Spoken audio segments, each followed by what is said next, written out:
Thank you.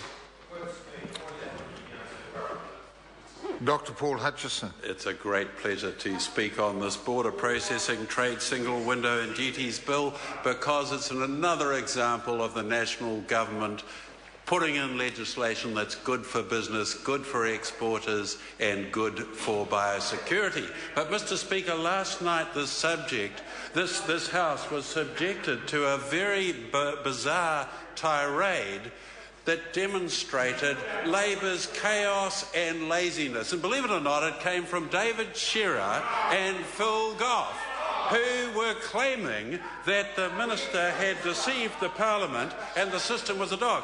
In actual fact, neither of them had read the answers to their own questions, let alone the answers to the questions of Damien O'Connor from March 2013, which precisely detailed the budget for this excellent system.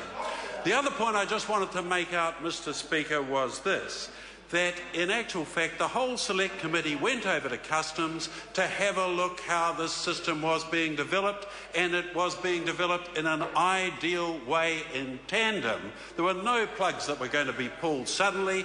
It was done methodically, so indeed glitches would be taken out of the system before any problems occurred, and it's working very, very, very well. In fact, just to end by saying, one of the major customers, CargoWise, says this to its customers, and I quote, "We urge you to work with us to move you to the new enterprise New Zealand Trade Single Window web service as quickly as possible and enjoy a considerable cost saving as well as a much more predictable and reliable service." Mr Speaker, this is another example of an excellent national government providing much, much better public services.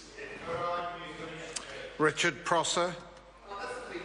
Thank you, Mr Speaker. I'm pleased to rise to take a call on behalf of New Zealand.